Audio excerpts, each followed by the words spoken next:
Hello, my dear friends. Assalamu alaikum warahmatullahi wabarakatuh. একার communication English আর translation composition all টেস্টের episode 16 আজকে আলোচনা বিষয় ক্যাশ তথা কারক নিয়ে। ক্লাস পরিচালনায় প্রতিবারের মতো আমি আছি আব্দুল কাদের রাকিব। আমাদের ক্লাসগুলো পেতে অবশ্যই চোখ রাখুন আমাদের শর্টওয়ান ডায়েরি ইউটিউব চ্যানেলটিতে রাত 7:30 আমাদের আজকের ক্লাসটি হচ্ছে ক্যাশ তথা কারক নিয়ে। ক্যাশ তথা কারক এই ক্লাসটাকে আমরা দুইটা ভাগে ভাগ করেছি, একটা হচ্ছে ক্যাশের পরিচয়, একটা হচ্ছে ক্যাশের প্রকার। আমরা পার্ট 1 ক্যাশের পরিচয় নিয়ে আলোচনা করি। ক্যাশ বা কারক কাকে বলে? সেন্টেন্সে কোনো নাউন বা প্রোনাউনের সাথে অন্যান্য ওয়ার্ড বা শব্দের যে সম্পর্ক থাকে তাকে ক্যাশ বলে। Case is the relation of noun pronoun or noun equivalent with others word in a sentence. সেন্টেন্সে নাউন বা প্রোনাউনের সাথে অন্যান্য ওয়ার্ড বা ওয়ার্ডের সম্পর্ককে ক্যাশ বলে। A cache is the relation of a noun or pronoun with others word of a sentence.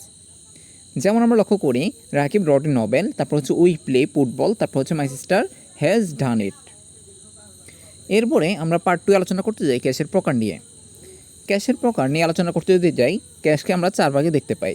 বেশিরভাগ ইংলিশ গ্রামারে আমরা ক্যাশকে 4 প্রকারে দেখতে পাই, কিন্তু কারো কারো মতে ইংরেজিতে নাউন এবং প্রোনাউনের ক্যাশকে সাধারণত 5 ভাগে ভাগ করা হয়। এগুলো হলো কি? এগুলো হচ্ছে নমিনেটিভ ক্যাশ বা হচ্ছে সাবজেক্টিভ ক্যাশ বলা হয় যাকে, কর্তৃকারক।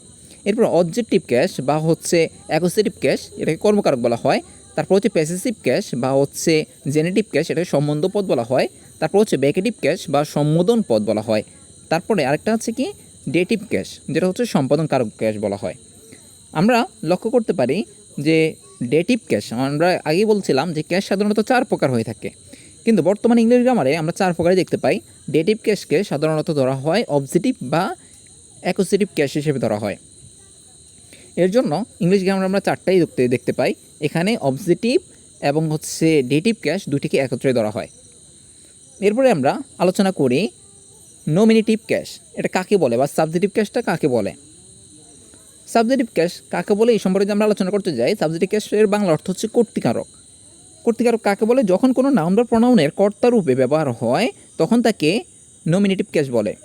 যেমন আমরা ইংলিশে যদি রুলস দেখতে পাই, ইংলিশের রুলসটা হলো the noun or pronoun which is used as the subject or verb in a sentence is called a nomination, বা এখানে নমিনেটিভ ক্যাশ বা নমিনেশন ক্যাশ আমরা বলতে পারি।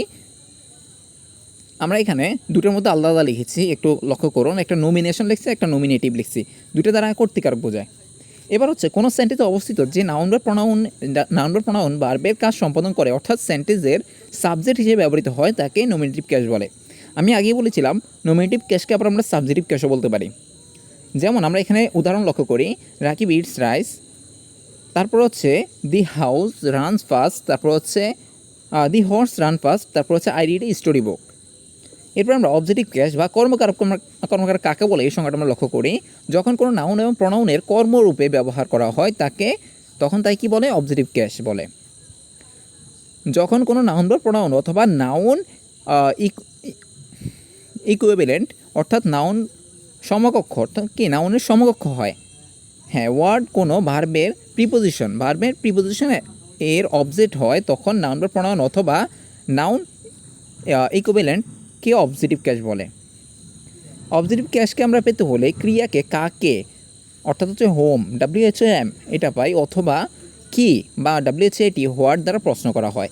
যেমন আমরা লক্ষ্য করি রহিম রিড এ বুক, রহিম বই পড়ছে, তাহলে আমরা এখানে প্রশ্ন করতে পারি রহিম কি পড়ছে, হ্যাঁ আমরা এটা প্রশ্ন করতে পারি। তাহলে কি এখানে প্রশ্ন আসে কি। এরপর হচ্ছে 2 নম্বর অপশানটা আমরা লক্ষ্য করতে পারি দ্য হর্স মানে কি ঘোড়া, তারপর হচ্ছে কিক দ্য ভয়, তাহলে কাকে কিক করলো, কাকে লাথি মারলো? দ্য ভয়, বালকটিকে। তাহলে আমরা উত্তর পেয়েছি যা কি এবং কাকে দ্বারা প্রশ্ন করলে যে উত্তর পাওয়া যায় সেটাই হচ্ছে কি অবজেক্ট বা অবজেক্টিভ ক্যাশ। অবজেক্টিভ ক্যাশকে আমরা 2 ভাগে ভাগ করতে পারি। অবজেক্টিভ ক্যাশ হচ্ছে 2 ধরনের, একটা হচ্ছে কি অ্যাকুজেটিভ ক্যাশ আর একটা হচ্ছে ডেটিভ ক্যাশ।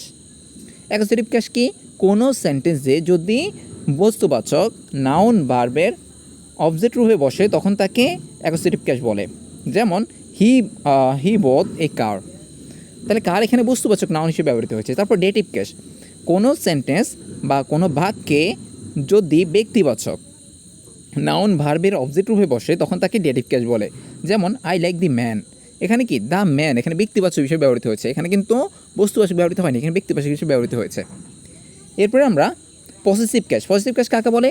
অধিকার সম্বন্ধ বা কর্তৃত্ব সম্বন্ধ বোঝায়। এটি কার, এই প্রশ্নের উত্তর দেয়। যেমন দিস ইজ র্যামস বুক, তাহলে এখানে কি দিস ইজ এই হয় র্যামস বুক, এটা হয় র্যামের বই। তাহলে এখানে কি বলছে? কার বই এখানে প্রশ্ন করা হয়েছে, তাহলে কার, এখানে কার দ্বারা প্রশ্ন করলে আমরা যে উত্তর পাই সেটাই হচ্ছে কি পজিটিভ ক্যাশ। তাহলে এখানে কার বই, উত্তর আমরা পেয়েছি র্যামের বই। তারপর হচ্ছে দোজ আর শেক্সপিয়ার্স প্লেয়ার। এখানে কি দোজ আর, এগুলো হলো শেক্সপিয়ার প্লেয়ার্স, মানে শেক্সপিয়ারের লেখা বা এটা নাটক। তাহলে এখানে হচ্ছে কি আমরা প্রশ্ন পাইছি কি কার নাটক, তাহলে উত্তর এখানে পাওয়া যায়। এরপরে আমরা আলোচনা করতে যাই ব্যাকেটিভ ক্যাশ কাকে বলে? গো দেয়ার রহিম। এরপরে may I come in sir. উপরে সেন্টেন্স দুটিতে রহিম এবং স্যার এই দুটি নাউনকে সম্বন্ধ করে কিছু বলা হয়েছে। এখানে নাউন দুটির সাথে স্ব বাক্য দুটি একে অপরের সাথে দুটির সাথে কি সম্পর্ক আছে, তাই কি বলা হয়? ব্যাকেটিভ ক্যাশ বলে, বা ব্যাকেশন ক্যাশ আমরা বলতে পারি এটাকে। এক কথায় বাক্যে নাউনের মাধ্যমে কাউকে সম্বোধন করে কিছু বলা হলে তাকে ব্যাকেটিভ ক্যাশ বা ব্যাকেশন ক্যাশ বলে। একে নমিনেটিভ অ্যাড্রেস বা ক্যাশ অফ অ্যাড্রেসও বলা হয়। যেমন আমরা লক্ষ্য করতে পারি brother could I take, brother মানে ভাই, কুড আই টেক আমি কি নিতে পারি, ইউর পেন তোমার কলম, ভাই আমি কি তোমার কলম নিতে পারি। এরপরে আমরা আরেকটা উদাহরণ লক্ষ্য করি, গুড বাই মাদার্স। আজকের ক্লাসটা আমাদের এতটুকুই ছিল। আমাদের পরবর্তী ক্লাসগুলো দেখতে অবশ্যই আমাদের ইউটিউব চ্যানেলটি চোখ রাখুন। আমাদের পরবর্তী ক্লাসগুলো পেতে অবশ্যই আমাদের ইউটিউব চ্যানেলটি সাবস্ক্রাইব করতে পারেন এবং আমাদের ফেসবুক পেজটি ফলো দিয়ে রাখতে পারেন, যাতে করে পরবর্তী ক্লাসগুলো সবার আগে আপনি পেতে পারেন। আজ এই পর্যন্তই, ভালো থাকবেন, সুস্থ থাকবেন। আসসালামু আলাইকুম রহমতুল্লাহি ওয়া বারাকাতুহু।